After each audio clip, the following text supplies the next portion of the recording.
A União das Casas Espíritas da Zona Norte apresenta O Espiritismo está no ar, um programa que anuncia, esclarece e consola.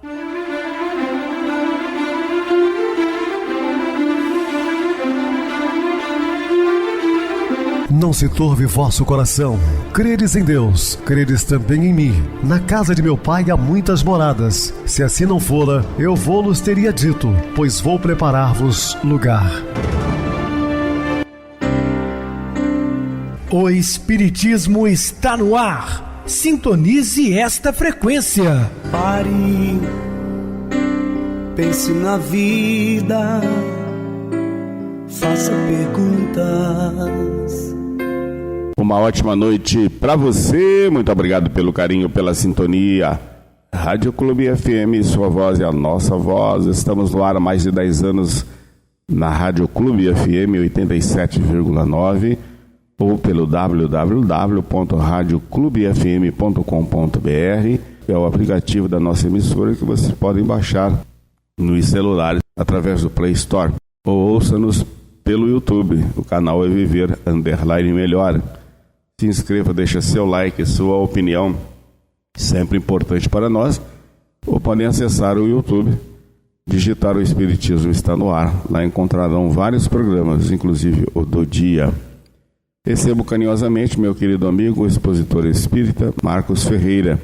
Uma boa noite, seja muito bem-vindo. Boa noite, Pedrosa, boa noite a todos os ouvintes. Obrigado pela oportunidade para mais uma noite do Evangelho de Jesus. Muita paz a todos. Bem, meus irmãos, vamos estudar sobre as cruzadas. Dúvidas, entre em contato conosco, ligando para o WhatsApp da Rádio Clube FM, que é 0 operadora 32 999327758. Quer falar comigo? Utilize a TIM 988012675. WhatsApp 9844949, novamente 59. O e-mail, o espiritismo está no ar, @hotmail.com. Interajam conosco, façam perguntas, tirem dúvidas, podem dar sugestões ao programa. Estamos à disposição dos ouvintes. Vamos agora para aquele momento muito especial que é o nosso momento de oração. Sintonize esta frequência. O Espiritismo está no ar. Momento de oração. Nossa alma quer paz, alegria, bem-estar. A vida é grandiosa. Vamos respeitar e seguir adiante, valorizando bem. Muita paz, muita luz a todos. Estamos apresentando O Espiritismo está no ar. Bem, meus amados irmãos, estamos de volta com o assunto da noite, falando sobre as cruzadas. As cruzadas, tradicionalmente, são conhecidas como expedições de caráter militar, mas que foram organizadas pela Igreja Católica com o objetivo de combater os inimigos do cristianismo. Esse movimento teve início no final do século XI e se estendeu até meados do século XIII. Os espíritos superiores relatam que esse processo começou, na verdade, em séculos anteriores, em que a vaidade e o orgulho contaminaram os responsáveis pela igreja tradicional. Na verdade, o objetivo maior foi combater o avanço do islamismo, que tomaram Jerusalém. Só que cometeram equívocos porque passaram ao fio da espada todos aqueles que discordavam da fé que eles defendiam. Eram chamados inclusive de hereges, ciganos, deficientes físicos, enfim, qualquer outra pessoa que estivesse de acordo com os preceitos. Em todo o século VI, de acordo com as deliberações efetuadas no plano invisível, aparecem os grandes vultos de sabedoria, contratando a vaidade orgulhosa dos bispos, que em vez de herdarem os tesouros humilde e o amor do crucificado, reclamam para si a vida suntuosa, as honrarias, prerrogativas dos imperadores. Os chefes eclesiásticos, guiados à mais alta preponderância política, não se lembravam da pobreza e da simplicidade apostólica, nem das palavras do Messias, que afirmara não ser o seu reino ainda deste mundo. O movimento cristão passa então a contar com uma série de modificações fundamentadas nas interpretações pessoais dos padres que procuravam adequar a religião cristã aos seus próprios interesses. Com isso, o cristianismo não aparecia com aquela mesma humildade de outros tempos. Suas cruzes e cálices deixavam entrever a cooperação do ouro e das pedrarias, mal lembrando a madeira tosca da época gloriosa das virtudes apostólicas. Seus concílios, como os de Nicéia, Constantinopla, Éfeso e Calcedônia, não eram assembleias que imitassem as reuniões plácidas e humildes da Galileia. A união com o Estado era motivo para grandes espetáculos de riqueza, de vaidade orgulhosa, em contraposição com os ensinos daquele que não possuía uma pedra para repousar a cabeça dolorida. As autoridades eclesiásticas compreendem que é preciso fanatizar o povo, impondo-lhe suas ideias, suas concepções, e longe de educarem as almas das massas na sublime lição do Nazareno, entram em acordo com a sua preferência pelas solenidades exteriores, pelo culto fácil do mundo externo, tão do gosto dos antigos romanos, poucos inclinados às indagações transcendentes. Então observem o destoamento, infelizmente, dos nossos religiosos daquela época, que ao invés de ficar ao lado do Cristo na sua pureza, na sua humildade, preferiram ouros, pedras preciosas dos imperadores. Dessa forma, com a expansão muçulmana entre 622 a 1089, porque essa expansão aconteceu numa rapidez imensa. Todos sabemos que Maomé veio, na verdade, para dar novos direcionamentos à ideia do Deus único que estava sendo mortificada pelos líderes religiosos. Então ele traz novamente a esperança do povo num só Deus.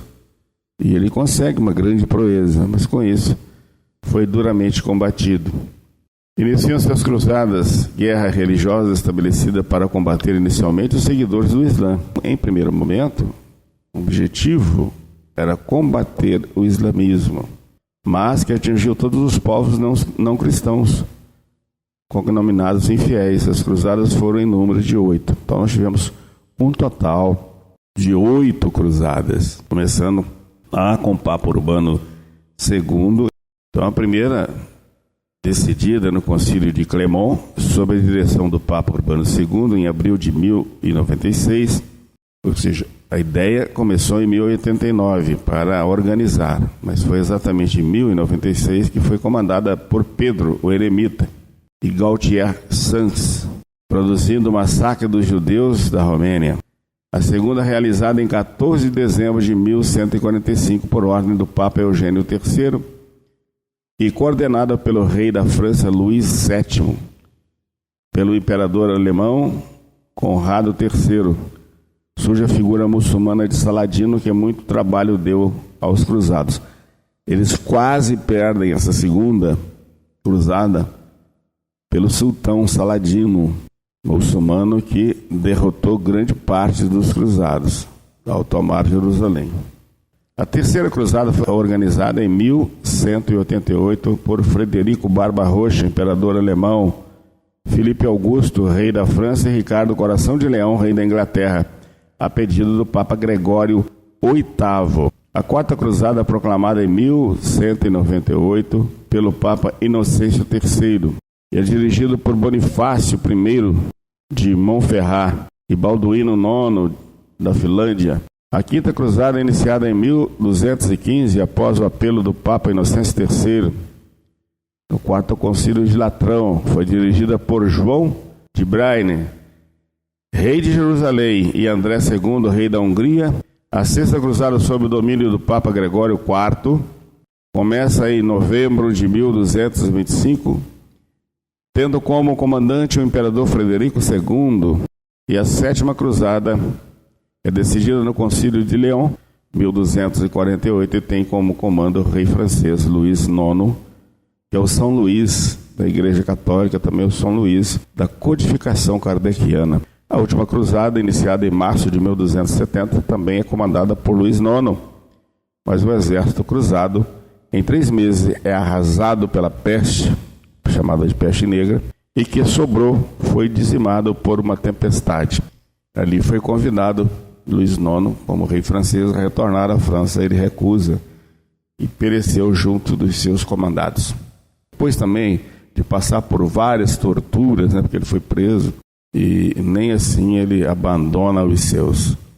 Um grande espírito que veio naquela encarnação com o poder do ouro material, mas não se deu importância a isso, né? Vivenciou pela humildade e a servidão. Por isso a igreja de São Luís, para nós, o Espírito Luís, um grande mensageiro do amor.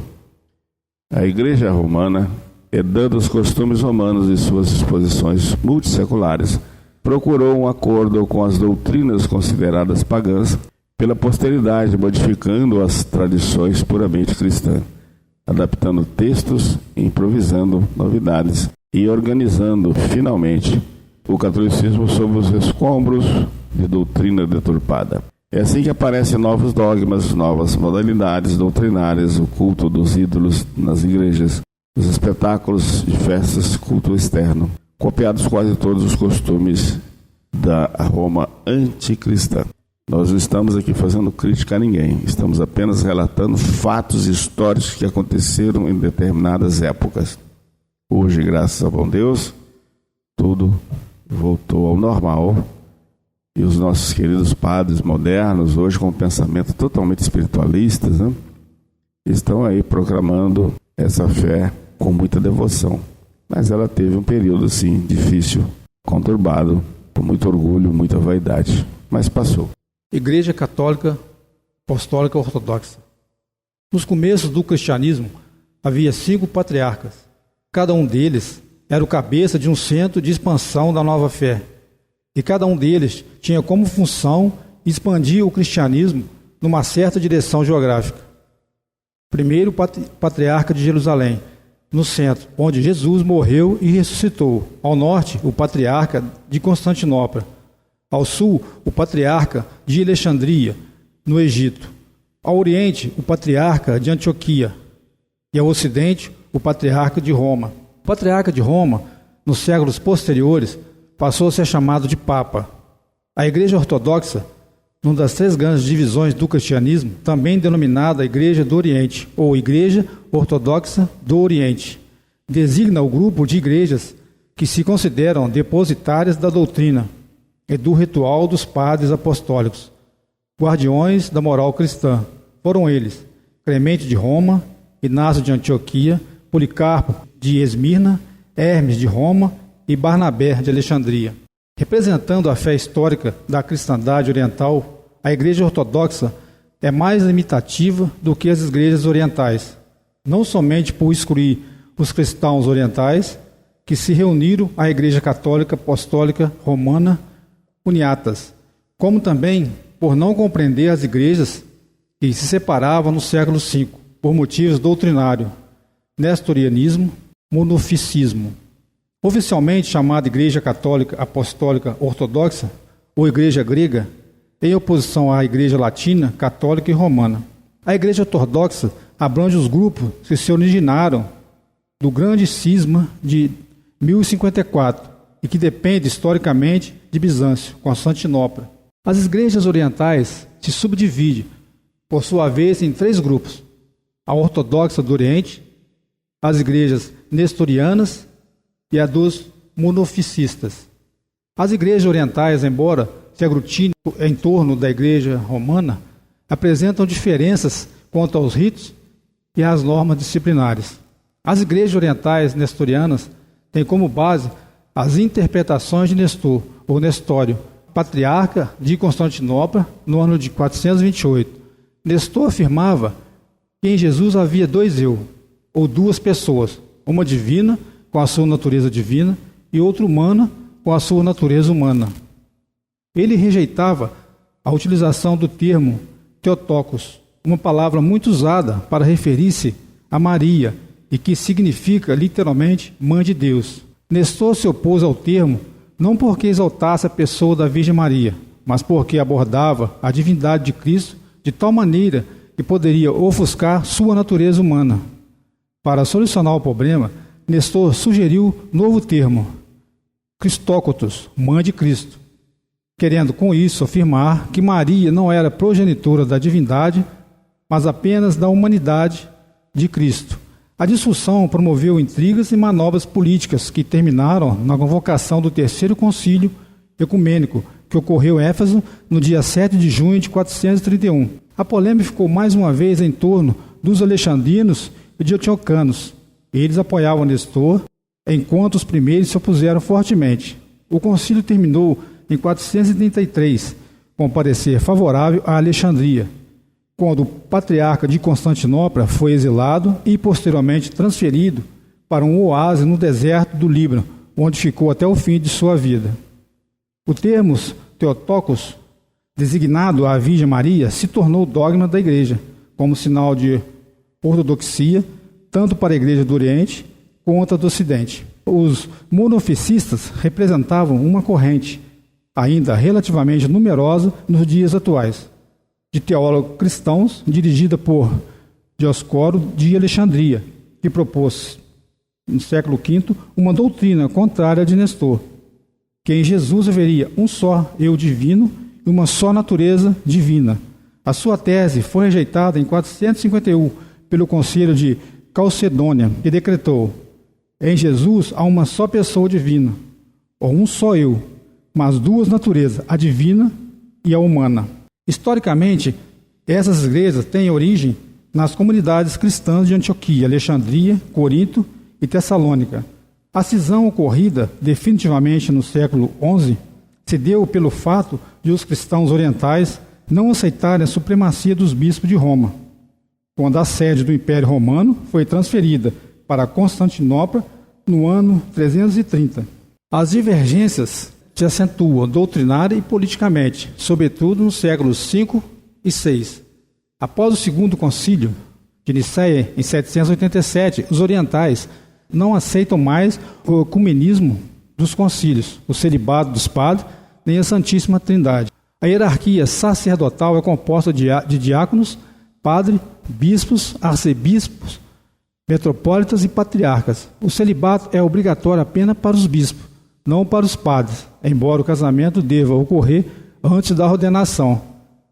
A Igreja Ortodoxa tem claustros e monges. Costuma ser chamada de Igreja da Ressurreição, porque dá ênfase à ressurreição do Cristo em suas práticas. Tem 7 sacramentos e acredita no dia do juízo final. Os serviços religiosos atraem curiosidades popular pela beleza que oferecem. As igrejas são construídas como o Templo de Salomão, em Jerusalém. Há um vestíbulo com a pia bastimal, a nave onde a congregação permanece durante o ofício religioso. O santuário oculto atrás de um biombo e que corresponde aos santos dos santos, templo judaico. Apenas o padre tem permissão de entrar no santuário. Durante o serviço religioso, a congregação pode ver à distância o santuário. O biombo que oculta o santuário se chama ecnostas, parede de imagens, porque é coberto de pinturas religiosas ou ícones típicos da Igreja Ortodoxa. O vocábulo bispo, do grego episcopos, quer dizer supervisor. O bispo, na hierarquia católica, é considerado o principal pastor e centro da Igreja cristã. O território, o qual governa um bispo, é chamado de diocese. O Papa é o bispo de Roma. Assim como o Papa é sucessor de Pedro, os bispos seguem as pegadas dos apóstolos. Uma das funções mais importantes de um bispo é ordenar padres em sua diocese. Pontífice é sinônimo de sacerdote ou padre. Foi um termo amplamente empregado na igreja cristã primitiva para designar os bispos. A principal tarefa de um padre é dirigir sua paróquia ou comunidade pela pregação e pelo serviço divino, sobretudo pela administração dos sacramentos, considerado as manifestações materiais da graça de Deus. Os padres devem dedicar sua vida a Deus, à igreja e à humanidade, razão porque permanece no celibato e não pode constituir família. A Igreja Católica se considera uma expressão visível do reino de Deus no plano físico. A teologia católica ensina que a Igreja tem as 4 características que distinguiram a primeira igreja cristã. É única, existe apenas uma igreja fiel à palavra de Jesus. Santa. É santa porque ensina uma doutrina santa e oferece todos os meios para a santidade, os sacramentos. Católica quer dizer universal, mundial, para todos. E apostólica A igreja é dirigida por pessoas que são sucessoras dos apóstolos. A Igreja Católica possui 7 sacramentos, a saber, batismo da criança, por meio dele a criança ingressa na igreja. Confirmação, sacramento administrado por um bispo quando a criança tem mais ou menos 12 anos. A criança é untada com óleo e assim confirma sua fé católica. Trata-se de uma cerimônia realizada perto da festa de Pentecostes. Eucaristia, parte do serviço divino do sacerdote que entrega ao crente o pão consagrado ou hóstia. A hóstia representa o corpo do Cristo. A Eucaristia é também chamada comunhão. Penitência consiste na confissão, absolvição e atos de contrição. Unção de enfermos. O padre unge a pessoa enferma na testa e nas mãos para curá-lo. Ordem é a ordenação sacerdotal realizada por um bispo utilizando orações e imposição de mãos. Matrimônio. Aqui o elemento crucial não é a bênção do sacerdote, mas os votos mútuos que os noivos fazem na presença do sacerdote e das testemunhas. Os católicos acreditam que o povo de Deus é formado pela comunidade de crentes que forma a comunhão dos santos, fazendo parte dessa comunidade os vivos, os mortos que se encontram no purgatório e os bem-aventurados do céu. Os católicos oram a Jesus, a Maria Santíssima e aos santos. Os santos são pessoas que dedicaram a vida a honrar a Deus de maneira excepcional, por exemplo, morrendo como mártires ou fazendo milagre. Até o ano de 1172, os bispos podiam dizer: quem podia ser canonizado, a partir de então somente o Papa tem autoridade para isso. Desde 1960, a Igreja Católica vem passando uma série de renovações, iniciadas pelo Papa João XXIII, quando realizou um encontro geral dos bispos, Concílio no Vaticano. Uma dessas mudanças são significativas: campanha de leitura da Bíblia, formando grupos de estudo, relacionamento com outras igrejas cristãs, participação em atividades ecumênicas, não necessariamente cristãs, participação no Concílio Mundial de Igrejas como observadora. A Igreja Católica possui vários dogmas de natureza teológica. Dogma do latim, dogma do grego, dogma. Significa ato ou decisão. Trata-se de um ponto fundamental e indiscutível de uma doutrina religiosa e, por extensão, de qualquer doutrina ou sistema. O dogma da Santíssima Trindade afirma que há um só Deus em 3 pessoas, o Pai, o Filho e o Espírito Santo. O dogma do pecado original ensina que os males da humanidade terrestre se reportam a Adão e Eva, que comeram o fruto proibido da árvore da vida, razão por que foram expulsos do paraíso. O homem pecador foi resgatado do erro pela imolação ou crucificação do Cristo. O dogma das penas eternas liberta o homem do sofrimento eterno, em razão dos erros cometidos. Se este aceitar as instruções do catolicismo, que determina fora da igreja não há salvação. Todo respeito, essa é uma interpretação dos nossos queridos irmãos de fé católica, é com eles. Mas entendemos que fora da caridade é que não há salvação. É completamente diferente, independente de qualquer crença, né? Vamos agora para o intervalo musical, a seguir a nossa oração final. A esperança. Há dias que temos a impressão de que chegamos no fim do caminho. Olhamos para frente e não vislumbramos mais saída. Não há uma luz no fim do túnel. E não há também nenhuma possibilidade de volta. Parece que todos os nossos projetos, nossos objetivos, foram levados para bem distante e estamos sem possibilidade de alcançá-los. Parece mesmo que o outono da existência fez com que secassem as nossas esperanças e o vento forte do inverno varresse das nossas mãos todos os sonhos acalentados. A morte vem e arrebata os afetos da nossa alma, deixando-nos o coração dilacerado. Sentimos-nos perdidos. Não sabemos que rumo tomar. Ficamos atônitos. Sentimos-nos como uma árvore ressecada, sem folhas, sem brilho, sem motivo para viver. É a desesperança. De repente, como acontece com a natureza, a primavera muda toda a paisagem. As árvores secas enchem-se de brotos verdes e logo estão cobertas de folhas e flores. O tom acinzentado cede lugar às cores verdes de tonalidades 1000. É a esperança. Os entes caros que nos antecederam na viagem de retorno à pátria espiritual, um dia estarão novamente junto aos nossos corações saudosos, num abraço de carinho e afeição. Tudo em a natureza volta a sorrir. A relva verde fica bordada de flores de variados matizes. As borboletas bailam no ar. Os pássaros brindam-nos com suas sinfonias harmoniosas. Tudo é vida. Assim, quando a chama da esperança reacende em nosso íntimo, nossos sonhos desfeitos são substituídos por outros anseios. Nossos objetivos se modificam e o entusiasmo nos invade a alma. Jesus, o sublime Galileu, falou-nos da esperança no Sermão da Montanha, com o suave canto das bem-aventuranças. Exemplificou-a nos seus ditos e feitos. Enfim, toda sua mensagem é de esperança. Se formos visitados por qualquer dissabor e o desespero nos tomar de assalto, busquemos o nosso amigo maior, Jesus, através da oração. Predispondo-nos pela prece, a ajuda chegará certamente, como suave bálsamo a penetrar nas fibras mais íntimas do nosso ser, dando-nos alento e tranquilidade. Se a desesperança acercar-se de nós, lembremos o amigo celeste a nos dizer: meu fardo é leve, meu jugo é suave. Se seu jugo é suave, por que não o aceitamos? Se seu fardo é leve, por que não o conduzimos? Consideremos que o rigor do inverno pode ser o resultado da nossa falta de cuidado, submetendo-nos ao jugo da mentira, da ambição desmedida, do pessimismo, das queixas sem fim.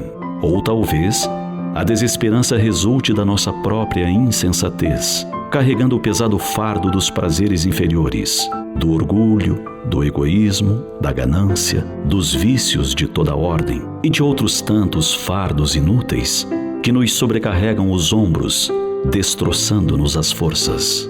Dessa forma, em qualquer circunstância, deixemos que a esperança nos invada a alma, confiantes em Deus, que sempre nos dá oportunidades novas para refazermos caminhos, buscando a nossa redenção. A esperança deve ser uma constante em nossas vidas.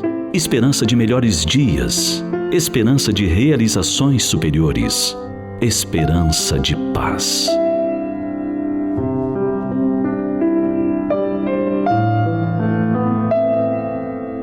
Narra-se que um monge que vivia da mendicância sem abrigo recolheu-se numa gruta para o repouso noturno em bela paisagem banhada de luar. Adormeceu, veio um bandido e lhe furtou a capa de que se utilizava como agasalho. O frio da madrugada despertou-o, e dando-se conta do infortúnio, porém fascinado pela claridade da lua, aproximou-se da entrada da gruta e, emocionando-se com o que viu, exclamou: "Que bom que o ladrão não me furtou a lua." E sorrindo pôs-se a meditar. Desesperar? Nunca. Sintonize esta frequência. O Espiritismo está no ar. Momento de oração. Senhor Jesus, Mestre Divino, agradecemos, Senhor, pelo dom da vida, pelo ar que respiramos, pelo alimento que temos todos os dias, pelo nosso corpo perfeito, por nossa saúde, por nossas famílias, nossos queridos irmãos, entes queridos, que compartilham conosco a nossa trajetória evolutiva enquanto encarnados. Também agradecemos, Senhor, por estarmos encarnados na pátria do Cruzeiro, no coração do mundo, pátria do Evangelho, onde seu Evangelho migrou das terras distantes da Palestina para fazer morada nos corações de todos os brasileiros. Que o Senhor continue nos abençoando, inspirando-nos e incentivando-nos. Propagação dos seus ensinamentos de amor, de paz, de luz. Graças a Deus. Meu querido irmão Marcos, suas despedidas. Boa noite, Pedrosa. Obrigado mais uma vez pela oportunidade.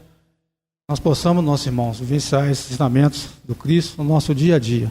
Muita paz, muita luz a todos. Boa noite para você, Marcos. Muito obrigado pelo apoio aqui no programa. Boa noite também a todos os amados irmãos ouvintes do YouTube, internautas do Brasil e do exterior. nossos irmãos da Zona Norte de Juiz de Fora que nos acompanham com a rádio local 87,9, Rádio Clube FM.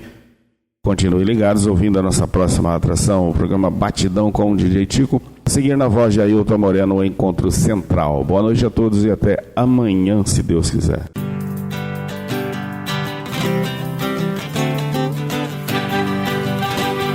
A União das Casas Espíritas da Zona Norte apresentou O Espiritismo Está no Ar, anunciando o Evangelho de Jesus, esclarecendo sua mensagem, consolando corações. Olhe pro céu e descubra imagens de luz. Sinta em Jesus o amor todo que Deus te deu.